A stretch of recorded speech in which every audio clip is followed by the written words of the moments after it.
I'm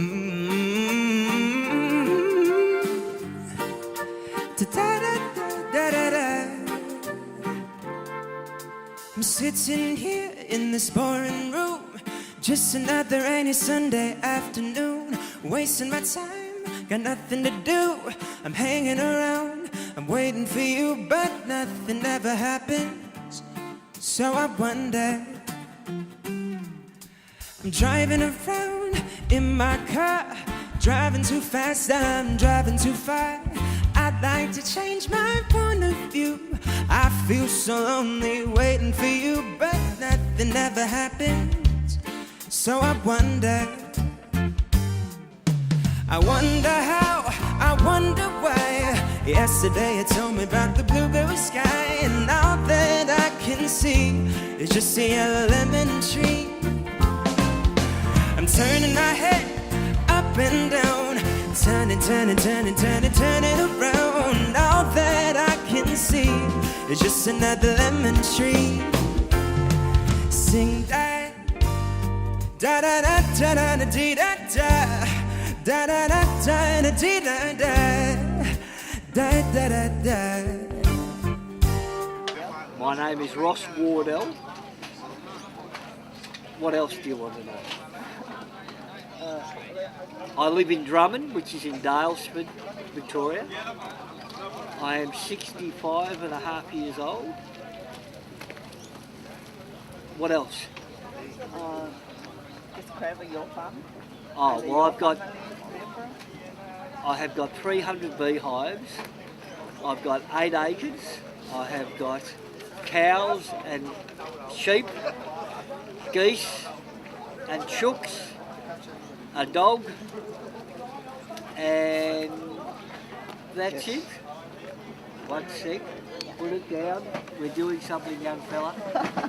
It's done a month. We're doing something, so keep Nicole. We're filming. Yeah? We're being interviewed. Oh, Okay. Yeah, that's all right. Don't worry about it. Right. I have got a lovely wife Yes, yes.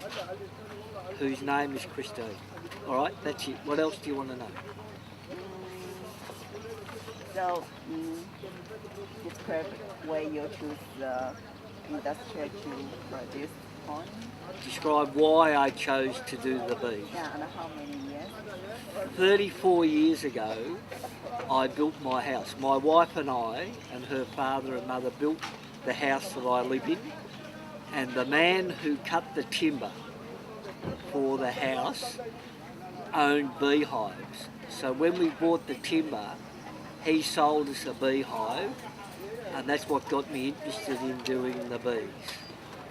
And then when we got the first beehive, then we got more beehives and we started working with the beehive. So you learned the honey skills from that man? I learned most of the skills I know about bees from this man. He's an 80-year-old man who's been doing bees for 60 or 70 years. So what he doesn't know, it doesn't matter. So he's a very knowledgeable human being. And he hasn't taught me everything he knows, but he's taught me a lot of things about the maintenance and the care of beehives. And also, in the process of teaching you about bees, he gives you an interest in bees, the love of working with bees, through his own enthusiasm when he shows you and works with you with the bees. Yeah, so describe us the whole process of how to produce the corn. Yeah. So what you get, you've got a beehive, and usually their beehives are 2 boxes, 2 square boxes or rectangular boxes with 8 frames. And a frame is a wooden frame with wax in it, and there's 8 of these frames in each box, and the bees make the wax drawn out to hexagonal shape holes in the frame, and that is where the bees put the honey. And how bees get honey is that they fly to a gum tree with flowers, and they get the nectar out of the flower and come back to the beehive and pass it to another bee, who passes it to another bee. And the process of making honey is nectar, and the bacteria of a bee's stomach turns the nectar into honey. And then the bees put it into the frame, into the hexagonal holes, and then they fill that up, and at night the bees sit over the fresh honey, flap their wings to heat it up to take the moisture out of the honey. Otherwise, if you don't take the moisture out of the honey, it becomes ferments, it goes off. So the bees flap their wings and heat it up, and it takes the moisture out of the honey. And then I go check the beehive to make sure that the frames are full of honey. I take them out, put other frames back in, take them out and take them home where I have got a centrifuge,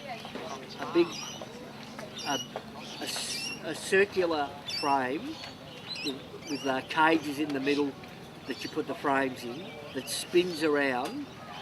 I can't remember the speed, but it spins around, and the honey is drawn out of the frame and runs down the side, and then I put it into a big tank, and then I put it into tubs and jars, and I bring it here. That's roughly how it's done. Yes. I mean, there's a whole lot of complications. There's on the frames, when you pull a frame out of a beehive, the bees cover it with wax to stop the honey falling out. So you have to take the wax off the frame before you spin it out. And so there's those sorts of things. And you just have to check what's happening that way. So basically that is how I get the honey from a beehive into there. Yes. So when you label all the packaging, then you need to refill this kind of automatic. Yes. Yes. I have to every week fill up 1 kilo or 3 kilos or half a kilo containers with honey. And I usually bring about 120 to 140 kilograms here every week. Not necessarily I'll sell it, but that's usually I'll do about 120 to 140 kilograms. I jar up every week because my wife does markets as well. Yes, so during the whole process, which part is your most enjoyable? Or which part The most enjoyable that I like the best is taking honey off, is pulling the frames, taking the wax off and putting them into the spinner. I like that the best. Why? I don't know. I just enjoy, because it's a physical thing. It's a very physical, hard work. I enjoy going out and taking the honey off the bees and being in the bush with the bees and everything. But for enjoyability, the physicality of taking the honey off, to me is the great thing I like. Yes, so which part is most difficult for you? Taking the honey off. The most difficult thing is extracting the honey, and that's the one that I like the best. Because difficulty doesn't necessitate badness. Difficulty just means it's hard to do. You can still enjoy things that are hard to do. Yeah. Going out and doing the bees and taking the honey out of a living beehive is enjoyable, and they bite you and a whole lot of other things. But I get as much pleasure out of doing the physical work as I do getting tactile with the beehive. Right. 1 second. When you finish the one place, because you needed to trap all the beehive Yes. to another location. Yes. So I have to put the beehives. Yes. I've got a trailer, a big trailer. I can put 50 beehives on the back of my trailer, or 100, won't matter. and then I move from one bee site to another. I wheel them off with a trolley and then put them out into the paddock, and then you leave them, because most sites, most trees like the yellow box or whatever, the yellow gum and all that, last for about 2 months, sometimes 3 months, and so you leave them there for 2 months or 3 months.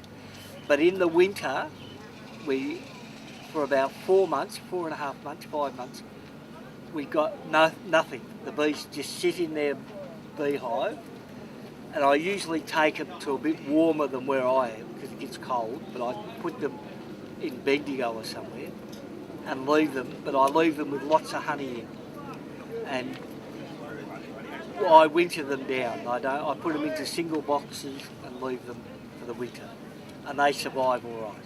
And then at the start of spring, we go onto the canola, the yellow flower, the oil flower, and they start to breed. They start laying eggs and bringing in honey, and bees need lots of pollen to breed. Can I have two, please? One sugar. Bees can't survive without pollen. And so in spring, the canola plant has got a lot of pollen and a lot of honey. So that's very good for us. Yes, so did there have some point to how to choose another location? You choose another location through what's flowering. You go to different locations. I go to different sites and have a look what is flowering. The trees are flowering, what's happening around. If there's some trees don't give pollen, and so you have to hunt around to see if there's small plants and stuff flowering to give the bees pollen, because bees need pollen or they die. And so when you look for a bee site, you not only look for the source of honey, you look for a source of pollen as well. Yeah, so they are the whitelist not belong to any other farmer or? No, a lot of sites I use people's farms. Wow. And they just say that's fine. You go to the sea. You go and talk to the farmer and say, can I put bees on your place? And he says yes. And so you just drive in, you shut the gates, do everything that you have to do to respect the farmer's property, but you just go and put the bees on.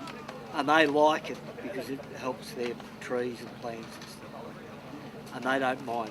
The majority of farmers in Australia don't mind beehives being on their place because it doesn't do any damage to them.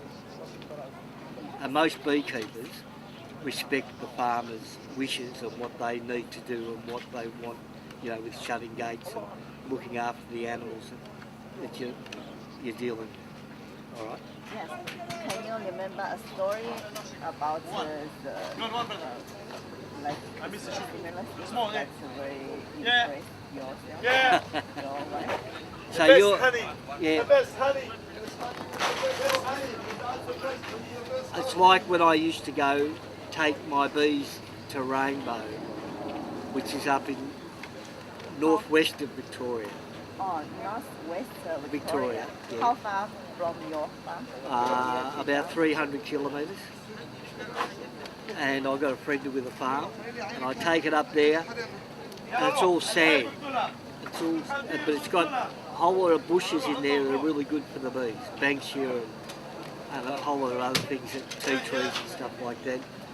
And I go up there, and I've been up there, and I've gone out into the paddock, and the trailer full of bees, 3 ton of bees on the back, sank to the axle, and I had to drag it all through the sand, and then you have to empty it so you can get yourself and your car out. And so I had very difficult times because the axle of the trailer sank into the sand because it was so heavy, and we just had to drag through, and then I had to unload all the bees to be able to get out of there.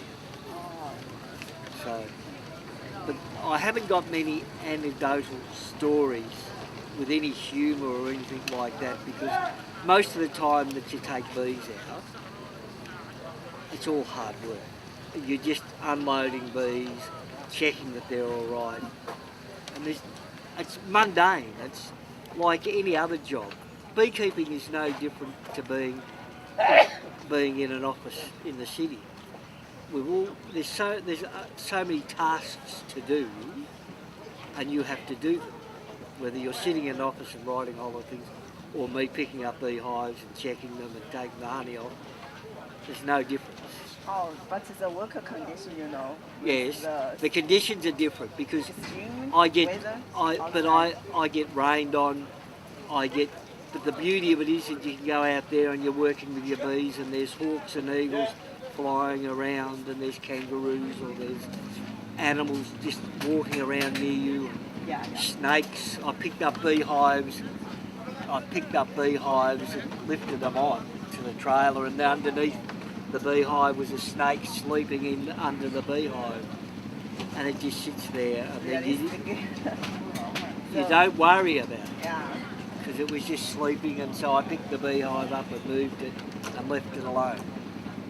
We don't kill snakes. Yes, they don't attack humans. They do attack people, but you just be careful and don't threaten them, and they won't chase you. Snakes can't eat you, right? A snake can't eat you, so Yeah. it will not chase you to eat you. The first instinct of a snake when humans come is to run away. So you let them run away. That's all I ever do. I don't try to kill them or anything. All I do is let them run away. But I see a lot of snakes. I see lots of spiders and lots of things. But I see lovely birds, and I see animals, kangaroos, wombats, all different lizards and goannas and all that in my work.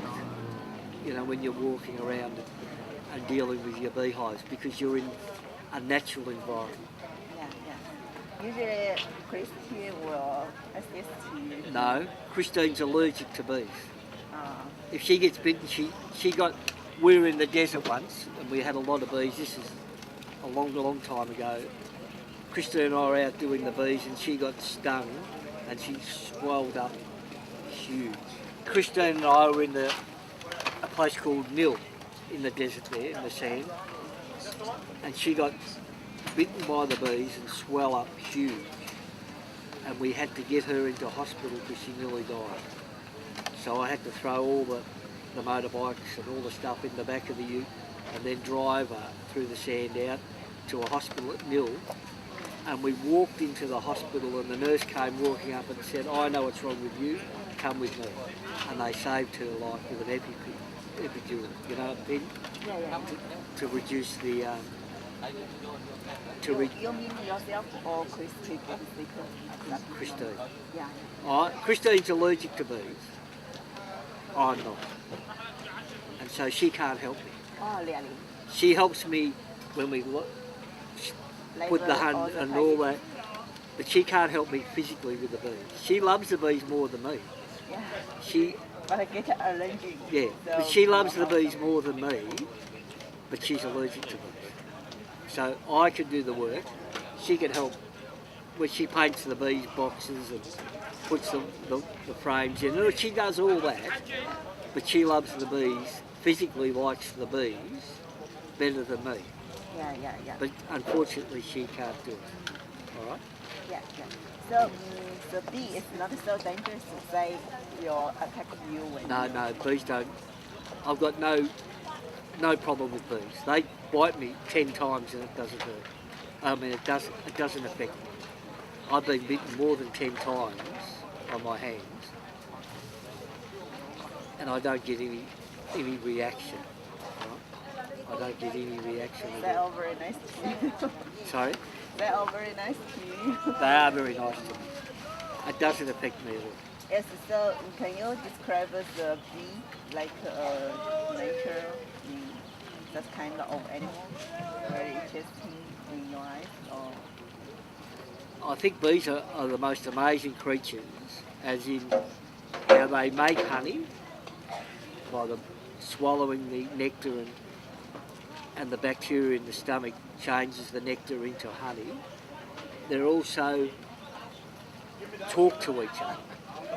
Because when a beehive gets into a new place, they send out 200 bees in all directions, every direction you can think of, to find out what is out there. And so all the bees come back and talk to each other by doing a little dance. And they dance in front of all the other bees, right, and tell them what is out there. Then all the hive decides where they go. It's a true democracy, because the hive decides where to go. Not one bee, not two bees, the whole hive decides where the bees are going to go. So amazing. That is amazing. And there's only one producer of bees, the queen, lays the eggs. Right? But every female bee, majority of bees are female, Yeah. and every bee has got the capacity to lay an egg. And sometimes a bee walking around, a working bee, will lay an egg in the hive. Then some other bee will find that egg and then hunts around till they find the bee that laid it and kill that bee. Wow, yeah. Because they're not allowed to lay an egg. The only person allowed to lay an egg is a queen, because they're fertile eggs. The egg a normal bee lays is not fertile, so if there's a whole lot of non-fertile eggs in a beehive, the hive won't survive. So they have to kill the bee to stop her from laying eggs, because it's a non-fertile.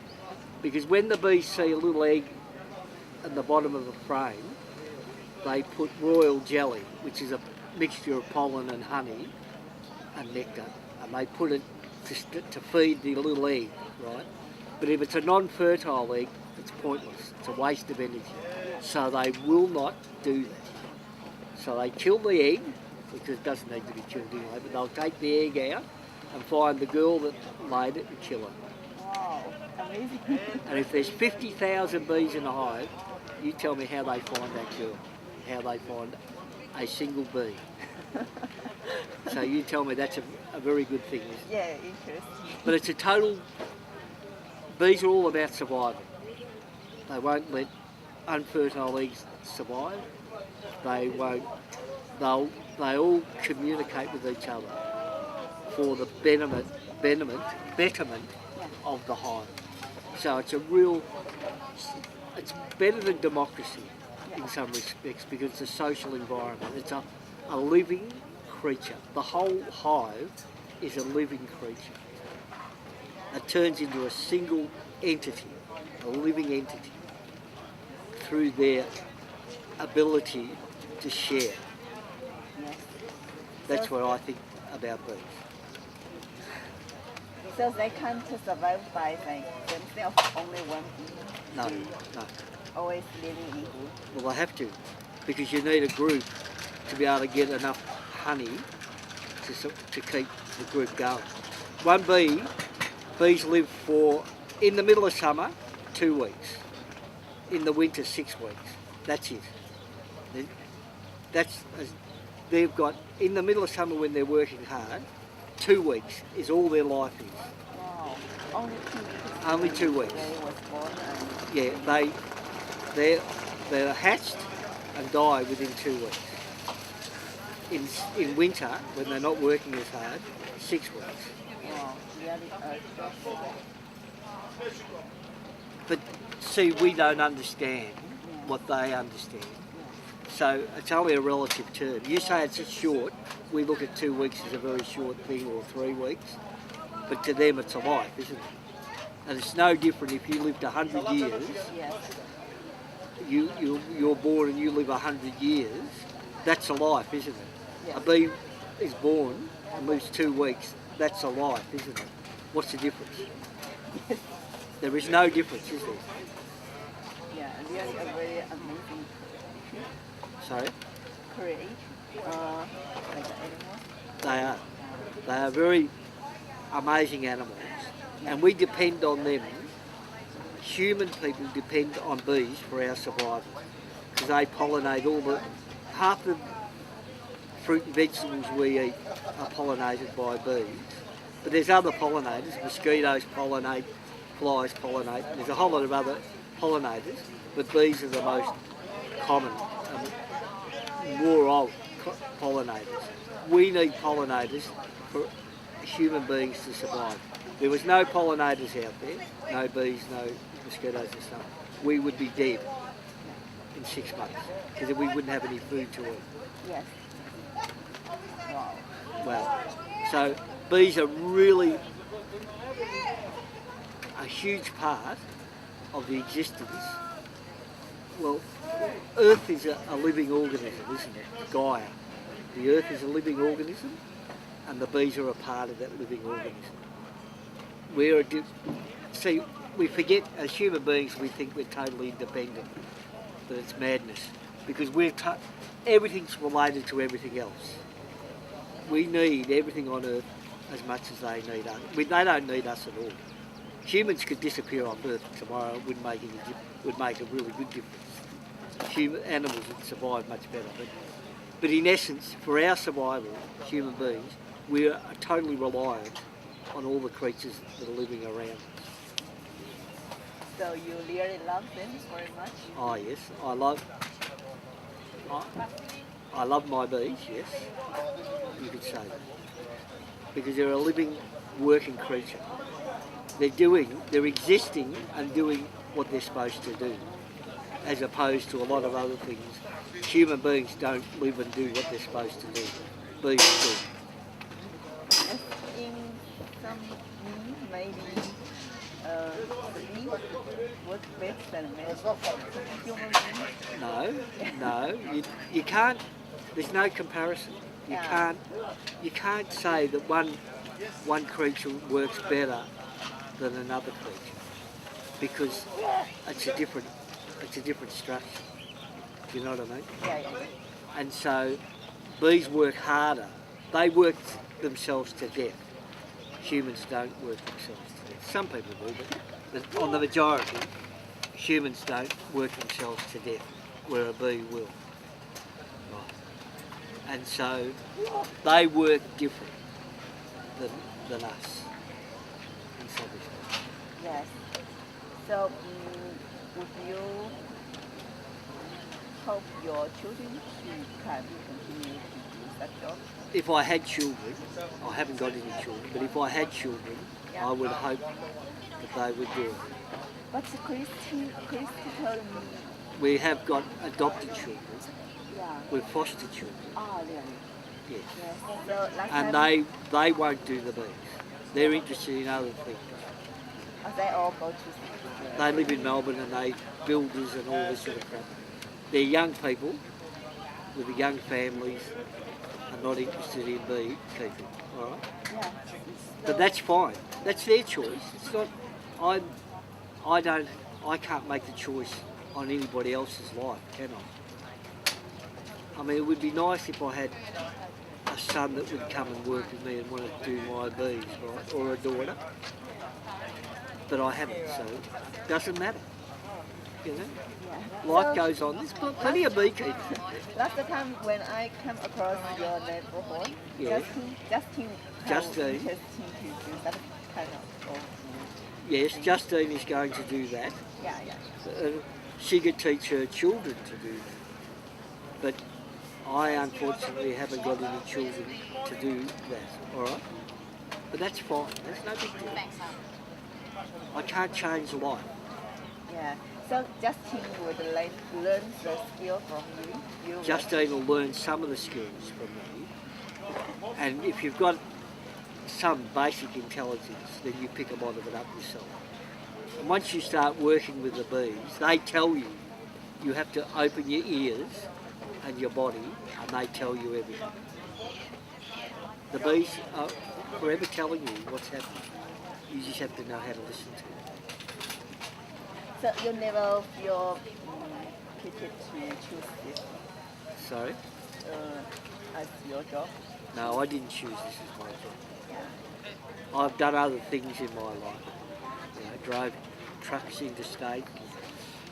I've looked after children and I've worked on farms and milked cows, and I've done a lot of varying things in my life. So I just fall into things. I've never chosen anything I've ever done. they've chosen me. Really? Why you say that?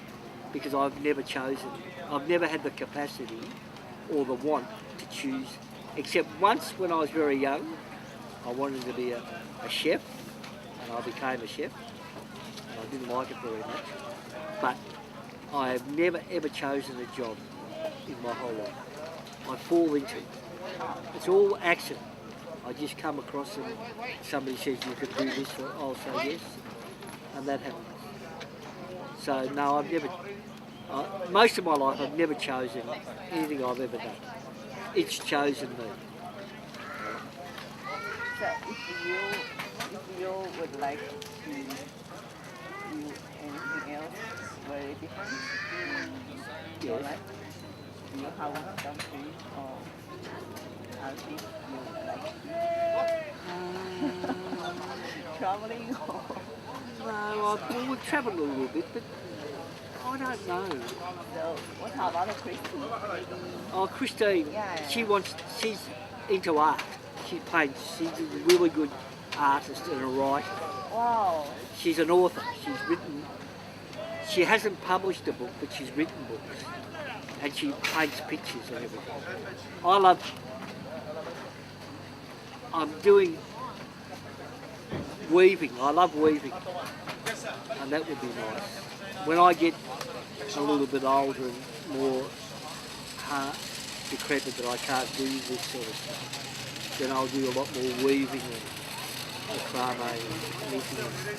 I like that. But I don't know what else. I wait for things to happen. Things happen. And that's how my life has always been. I don't choose it. So how about your social life? Just come here and That's it. I haven't got a social life. Christine and I live in our house. We don't go out very much. We totally enjoy our environment that we live in, our little 8 acres, and poke around with our sheep and our farm. We've got quite a few friends that we see occasionally, but we don't go out at all. I've been married for 34 years and I've been taking Christine out 10 times. 10 times. Which is, to some people, not very much. To me it's a lot. But we all see the world different, don't we? But I can't comment. I can't say whether Christine's happy with that or not. You have to talk to Christine because she's maybe next time. yes, but Christine is her own person. Yes. But I perceive that we're very happily married, and she seems content in what we do. But I can't speak for Christine. It's not my place. She has to speak for herself. All right. That's how it goes. So I will take some other shoot footage. So say that again. Other footage when you're working for communication with the customer. Yes. Yes, it's that. That's all. Yeah. That's So I will. that's my social Life. engagement. Yeah. Yeah. Well, in essence, it is Yeah, make a lot. because of I've got a lot of work to do during the weekend, and being not very well these days, I find it very hard to do a whole lot of other things anyway. So I can't go out and stuff. I find it hard to go. But this is the only social environment that I've got. Good, bad, or indifferent. It doesn't matter really. Do you know what I mean? Yes. So this weekend may be a relax for you because your diary life, just like last time I visited you. Yes. Very busy all day. Yes, that's right. Schedule. Yeah. But I'm not as busy now as I was because I get sicker. And when I get sicker, I can't do as much. Yeah, so you take the medicine or you don't? I had chemo in January and they've just offered me more chemo, but I'm not going to have chemo. They nearly killed me last time. Yeah, I nearly died twice. but I'll wait for a little bit longer before I have to have chemo again. So they don't do anything. There's nothing they can do. I don't have medication, except for pain. I've got painkillers for all the pain on me. But apart from that, no. I don't have medication for the cancer because there's no medication for it. Right? I think that Christina is very worried about you because Well, it's like I said, I can't speak for Christine. yeah. I suspect she's very worried about me. And I would prefer her not to be worried about me. Because it makes me sad to see her worry. I would be much happier if she didn't worry so much. Yeah. Because it's unfair on me to be sick and unfair on Christine for me to be sick. I can't control the sickness, but it makes her worry. And it's not very good. I feel not very good that she has to worry about me. So last night when she meets the flower, Tell me something, what is the flower that you gave her? Do you know? Do you know the name of it? Of course, it's a very beautiful flower. What is it called? Come on. I don't know how to describe it. But No, don't describe it. Tell me what the name is. 兰花. Yes, motherly 兰花. And it will blossom white flower. White flower. White flower. Is it outdoor plant or indoor? Indoor. Indoor. Yes, don't get too much water. Don't give too much water. Yeah. When they need, just put it. Low house. Is that how you say it? Yeah. Low house. Yes, don't get too much. All right, I won't. Yes, I won't. yes. She loved it. She thought it was a beautiful plant, but she didn't know what it was. So Yes. we don't know whether to put it outside or inside. So it's inside, white flower. Good. Yes. Oh, I will tell her. All right? I was so happy because Christy likes that. Oh yes, Christine, she loves gardening. She Yeah. loves doing all that cool stuff. Yes. You know? Yes. It must be because ladies are like that. Yeah. Remember the day I set you free. I told you you could always count on me, darling. From that day on, I made a vow I'll be there when you want me, some way, somehow. 'Cause baby, there ain't no mountain high enough, ain't no valley low, ain't no river wide enough to keep me from getting to you, babe.